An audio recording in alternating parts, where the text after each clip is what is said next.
Bharatiya Janata party के लोकसभा सांसद नायब सैनी ने खबर फास्ट से खास बातचीत की। इस बीच उन्होंने ई टेंडरिंग और आगामी लोकसभा चुनाव की तैयारी को लेकर अपनी बात रखी।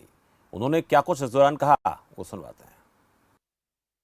2024 का चुनाव सामने है। तमाम दल तैयारियां कर रहे हैं और जनता को लुभाने की कोशिश भी कर रहे हैं। कल भी बीजेपी प्रभारी हरियाणा के विप्लव देव ने अपने घर पर डिनर डिप्लोमेसी का आयोजन किया और जिसमें खुद कुरुक्षेत्र से सांसद नायब सिंह सैनी भी मौजूद रहे। चलिए इनसे जानेंगे कि आखिर इस डिनर डिप्लोमेसी के दौरान क्या कुछ मुद्दे पर बातचीत हुई।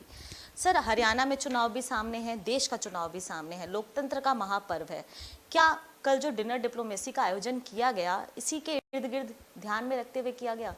नहीं, देखिए, क्योंकि पार्टी की संगठनात्मक बैठकें चलती रहती हैं। माननीय अध्यक्ष जी और माननीय प्रभारी जी वो वहाँ मौजूद थे और क्योंकि वहाँ पर बैठे हैं, क्योंकि आदरणीय प्रधानमंत्री नरेंद्र मोदी जी ने जो पिछले 9 वर्षों में काम किए हैं, जो दूर से दूर बैठे हुए व्यक्ति तक डायरेक्ट लाभ पहुँचाने का काम किया है और हर व्यक्ति को किसी न किसी योजना के साथ जोड़ने का काम नरेंद्र मोदी जी ने किया है, उसकी प्रशंसा भी हो रही है। और उसके साथ साथ देश का इंफ्रास्ट्रक्चर भी मजबूत किया है। देश की रेल कनेक्टिविटी को भी सुदृढ़ीकरण करने का काम नरेंद्र मोदी जी के नेतृत्व वाली इन 9 वर्षों के अंदर बड़ी गति से हुआ है। वंदे भारत जैसी ट्रेन हमें देखने को मिली है और हाई स्पीड ट्रेन देश के अंदर आ रही है और उसके साथ साथ जो एयर कनेक्टिविटी है उसके अंदर भी एक बड़ा मजबूती से देश के अंदर इंफ्रास्ट्रक्चर बढ़ा है।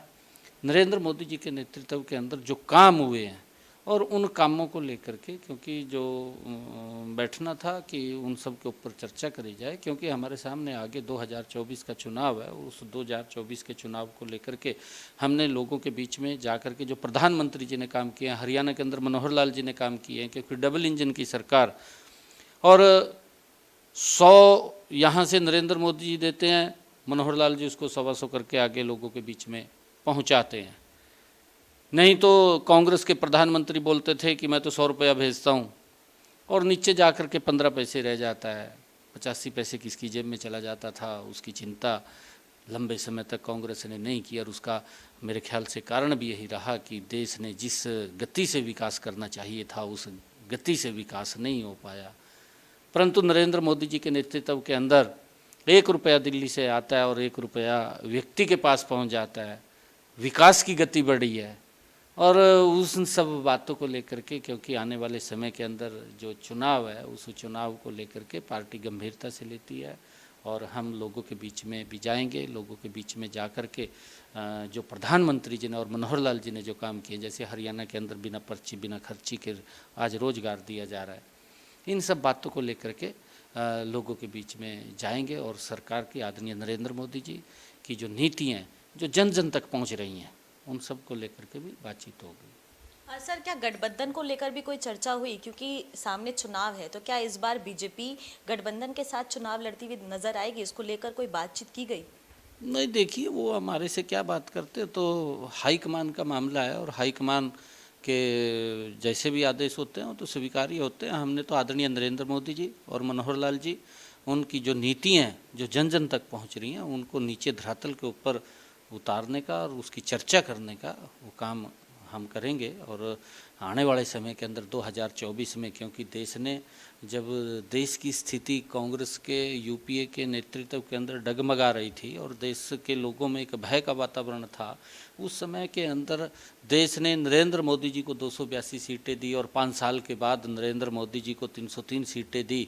और अब माहौल पूरे देश के अंदर इस प्रकार का बना हुआ है कि जब 2024 का चुनाव होगा तो 400 पार सीटें नरेंद्र मोदी जी के नेतृत्व में आकर के उनको तीसरी बार लगातार कंटिन्यूटी इस देश को मजबूत करने का मौका नरेंद्र मोदी जी और वो करेंगे। और जिस तरीके से देश बढ़ रहा है उनके नेतृत्व में, देश का गौरव बढ़ रहा है, देश का सम्मान बढ़ रहा है, विश्व के अंदर भारत ने एक अलग अपनी पहचान बनाई है नरेंद्र मोदी जी के नेतृत्व में। हर भारतवासी को इसका गर्व है। सर, ई टेंडरिंग की अगर बात करें तो सरपंचों का मानदेय बढ़ा दिया गया, लेकिन उसके बावजूद भी कुछ ऐसे समूह हैं जो लगातार प्रदर्शन भी कर रहे हैं और कहीं ना कहीं नाखुश भी दिखाई दे रहे हैं। इसको लेकर नायब सिंह सैनी का क्या कहना है?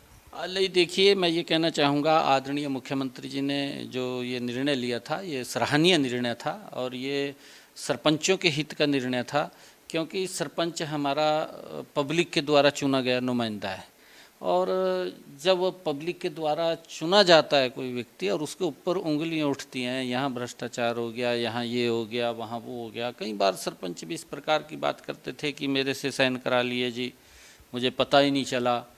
इन सब बातों को लेकर के, क्योंकि आदरणीय मुख्यमंत्री जी ने निर्णय किया कि इसको ट्रांसपेरेंसी किया जाए, क्योंकि सरपंच हमारा सम्मानीय सदस्य है, लोगों के द्वारा चुना गया सदस्य है और ऐसे व्यक्ति के ऊपर वो उंगली नहीं उठनी चाहिए, उसको काम करना चाहिए गांव के अंदर। और उन्होंने इस निर्णय को लेकर के, क्योंकि जो ई टेंडरिंग किया है, ई टेंडरिंग के अंदर सरपंच को पूरे अधिकार दिए हैं। तो ये थे हमारे साथ बात करने के लिए कुरुक्षेत्र से सांसद नायब सिंह सैनी, जिन्होंने साफ तौर पर कहा कि जिस तरीके से विपक्ष देश में वातावरण क्रिएट कर रहा है वो लोगों के हित में नहीं है। और साफ तौर पर ई टेंडरिंग पर भी बोले नायब सिंह सैनी कि ये व्यवस्था हरियाणा के हित के लिए है और साफ तौर पर सरपंचों को भी ये बात समझ में धीरे धीरे आ जाएगी। नई दिल्ली से कैमरा पर्सन रिंकू के साथ मैं प्रियंका राय, खबर फास्ट।